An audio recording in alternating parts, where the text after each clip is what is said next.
फिर से एक बार स्वागत है आपके अपने चैनल द स्क्रीन स्टोरी पर। कहानी के शुरुआत में हम कुछ एडवर्टाइजमेंट देखते हैं, बिल्कुल एआई बेस्ड रोबोटिक खिलौने की। ऐसा खिलौना जो बच्चों के साथ घुल मिलकर बच्चों के साथ एक दोस्त बनकर रहे। इसके बाद हम एक छोटी बच्ची कैडी को देखते हैं, जिसके पास भी एक रोबोटिक एआई बेस्ड खिलौना होता है। आगे दिखाया जाता है कि एक दिन कैडी अपने मॉम डैड के साथ बाहर कहीं जा रही है। मौसम काफ़ी ख़राब थी और इसी वजह से उनके कार का एक्सीडेंट हो जाता है, जिसमें कैडी तो बच जाती है लेकिन उनके माता पिता की मृत्यु हो जाती है। फिर इसके बाद एक लड़की को दिखाते हैं जिसका नाम जमा होता है और वो एक रोबोटिक खिलौने बनाने वाली कंपनी में काम करती है और वो कैडी की आंटी होती है। वो बिल्कुल ऐसे एआई बेस्ड रोबोटिक खिलौना बनाना चाह रही थी जो कि बिल्कुल इंसानों की तरह काम करे, इंसानों की तरह उसकी सोच समझ हर चीज़।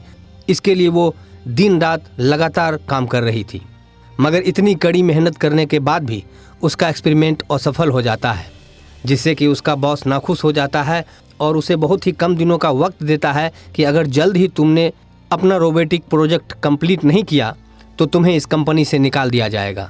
जमा अभी इसी परेशानी में थी कि तभी हॉस्पिटल से फ़ोन आता है, क्योंकि वो कैडी की आंटी है तो सीधे उसे कैडी की कस्टडी के लिए वहाँ बुलाया जाता है। अब जेमा कैडी को लेकर अपने घर आ गई और वहीं पर एक जेमा की पड़ोसन होती है जिसका डॉगी बार बार आकर के जेमा को परेशान करते रहता है और जेमा बार बार अपने पड़ोसन को इसके लिए हिदायत बरतने को कहती है। इसके बाद रात को कैडी जेमा को कहती है कि मुझे नींद नहीं आ रही है, इसलिए मुझे कोई कहानी सुनाओ। जेमा मोबाइल से उसे कहानी सुनाती है, मगर कहीं ना कहीं वो खुद इस गहमा गहमी में थी कि क्या वो कैडी को ठीक ढंग से संभाल पाएगी, और आगे उसके ऊपर अपने रोबोटिक प्रोजेक्ट को लेकर के भी काफ़ी टेंशन में थी। आगे दिखाते हैं कि एक डॉक्टर कैडी के चेकअप के लिए बार बार आते रहती है और वो जेमा को कहती है कि अगर उसे कैडी को संभालना मुश्किल हो रहा है तो वो उसे उसके दादा दादी के पास भी छोड़ सकती है, मगर जेमा कहती है कि मैं इसे ठीक से संभाल लूँगी। आगे दिखाया जाता है कि जेमा फिर से अपने रोबोटिक प्रोजेक्ट पर काम करना शुरू करती है और तभी कैडी वहाँ आती है और कैडी बहुत सारे प्रश्न करती है, चारों तरफ घूम घूम कर देखती है। अचानक उसके नज़र एक बड़ी सी रोबोटिक डॉल पे पड़ती है। तब जेमा बताती है कि यह मैंने बहुत पहले बनाई थी। इस पर कैडी कहती है, अगर मेरे पास ऐसा ही कोई रोबोटिक डॉल होता तो फिर मुझे किसी और खिलौने की ज़रूरत नहीं होगी। अब इस पर जेमा को आइडिया आता है कि क्यों ना इसी डॉल पे काम किया जाए और इसको एआई बेस्ड रोबोट तैयार करके ऐसा बनाया जाए ताकि बच्चे इसके साथ घुल मिल सके और ये रोबोटिक डॉल बच्चों के साथ एक दोस्त बनकर रहे। अब वो लैब जाती है और उस रोबोटिक डॉल को तैयार करना शुरू करती है, जिसके लिए वो हर संभव ऐसा प्रयास करती है कि वो बिल्कुल इंसानों की तरह काम करे, और इसके लिए उसके आँखों में वो कैमरा लगाती है, उसके ब्रेन में ऐसा एआई बेस्ड सॉफ्टवेयर डालती है ताकि वो बिल्कुल इंसानों की भांति समझबूझ की क्षमता रखता हो, और उसका चेहरा बिल्कुल एक प्यारी सी डॉल की तरह बनाती है। बहुत प्रयास के बाद अंततः वो इंसानों की तरह दिखने वाली बहुत ही प्यारी सी एक रोबोटिक एआई बेस्ड डॉल बना ली। उसके अंदर गम, खुशी, उदासी सब कुछ उसने डाल दी और उस डॉल का नाम रखा मेगन। अब जेमा अपने बॉस के सामने मेगन का डेमो दिखाती है। इसके लिए वो कैडी को भी साथ ले जाती है। मेगन कैडी की बहुत ही प्यारी सी तस्वीर बनाती है, जिसे देखकर कैडी खुश होती है और उसकी खुशी देखकर मेगन भी उसके खुशी को महसूस कर सकती थी। ये सब देखकर बॉस बहुत खुश होते हैं। अब कंपनी के बॉस ने बहुत जल्द ही इस प्रोजेक्ट को मार्केट में लाने की बात बताता है। इसके बाद जेमा कैडी और मेगन को लेकर घर आ जाती है। मेगन और कैडी बहुत ही खुश थी। मेगन हर वो बात कैडी को सिखाती है जो एक माता पिता अपने बच्चों को सिखाती है। बिल्कुल एक दोस्त की तरह दोनों बहुत हंसी खुशी रह रहे थे।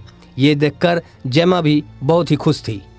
इसके बाद एक दिन दिखाया जाता है कि कैडी जब खेल रही होती है तो उसका तीर झाड़ियों में गुम हो जाता है।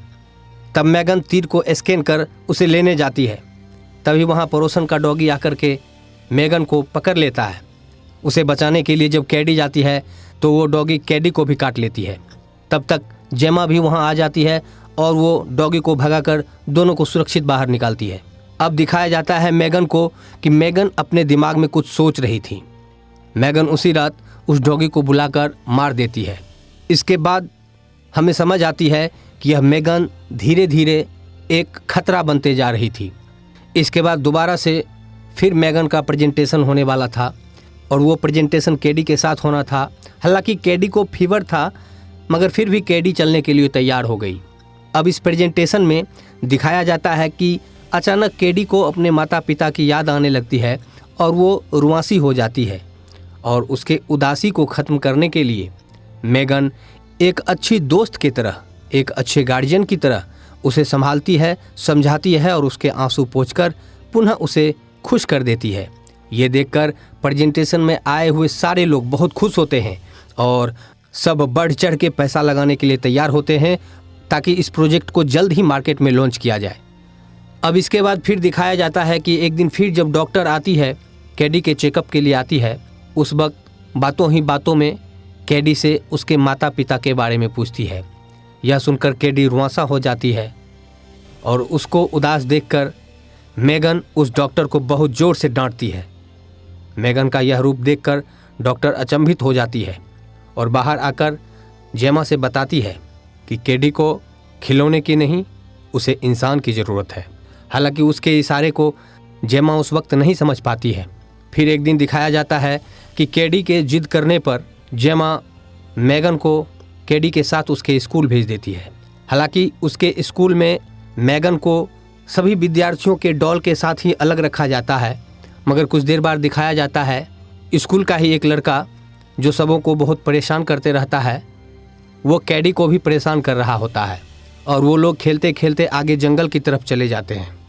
इतने में अचानक से दिखाया जाता है कि मैगन वहाँ आ जाती है, जिसे देखकर कैडी बहुत ही अचंभित होती है, मगर वो लड़का मैगन को भी जाकर मारने लगता है और उसे एक साधारण डॉल समझकर बहुत ही तोड़े फोड़े जा रहा था, मगर मैगन के अंदर तो खून सवार था।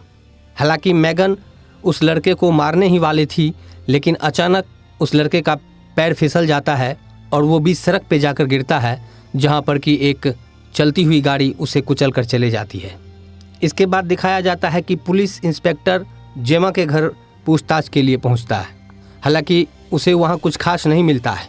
फिर दिखाया जाता है कि एक दिन मैगन और कैडी बहुत ज़्यादा खेलकूद कर रहे थे, इससे जेमा इरिटेट हो रही थी और तब जेमा मैगन को रोकने की कोशिश करती है, मगर फिर भी रेगन उससे स्टॉप नहीं होती है। हालांकि इस बात को भी जेमा सीरियस नहीं लेती है। उसे लगता है कि हो सकता है कोई तकनीकी खराबी के कारण उसका कमांड काम नहीं कर रहा है। फिर इसके बाद दिखाया जाता है वो पड़ोसन बार बार अपने डॉगी को ढूंढने के लिए जेमा के घर आ जाती थी। एक दिन मैगन उस पड़ोसी को ही मार डालता है। तब फिर पुलिस इंस्पेक्टर जब आता है तो पूछताछ करने लगता है और बताता है कि उस लड़के की मौत के वक्त भी तुम्हारा डॉल वहाँ देखा गया और इस औरत के मरने के वक्त भी तुम्हारा डॉल यहाँ देखा गया। हालांकि मैं 100% श्योर नहीं हूँ, लेकिन तुम्हें अपने डॉल की रिकॉर्डिंग देखनी चाहिए। इसके बाद जेमा आकर अपने डॉल की रिकॉर्डिंग देखती है और उस रिकॉर्डिंग में उस लड़के के मौत के वक्त का और इस पड़ोसन के मौत के वक्त का वीडियो प्ले नहीं हो रहा था। तब कहीं ना कहीं जेमा के मन में डॉल के लिए शंका उत्पन्न होने लगी। तभी अचानक से मैगन वहाँ पहुँच जाती है। ये देखकर जेमा थोड़ी सी डर जाती है, लेकिन तुरंत उसे स्विच ऑफ करके लैब में रख देती है और फिर अपने सहकर्मियों को बताती है कि अभी फ़िलहाल हम लोगों को ये रोबोटिक डॉल मार्केट में नहीं लानी चाहिए, क्योंकि ये आगे चलकर इंसानों के लिए खतरा भी हो सकता है। हालांकि इस बात को उसके सहकर्मी कोई खास तवज्जो नहीं देते हैं, क्योंकि इस प्रोजेक्ट में बहुत ज़्यादा पैसा लग चुका होता है। इधर फिर दिखाया जाता है कि मैगन को घर से हटाने के कारण कैडी बहुत दुखी है, वो बहुत गुस्सा होती है, मगर जेमा किसी तरह से कैडी को समझाने का प्रयास करती है।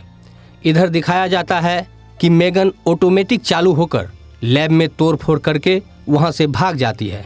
इसके बाद जेमा के घर पहुंचकर जेमा पर ही हमला कर देती है। हालांकि कैडी कुछ नहीं समझ पा रही होती है, लेकिन अंत में कैडी भी समझ जाती है कि कहीं ना कहीं ये डॉल उन लोगों के जान के लिए खतरा बन चुकी है और फिर दोनों मिलकर अपनी सोच और समझ के साथ उस डॉल को ख़त्म कर देती है।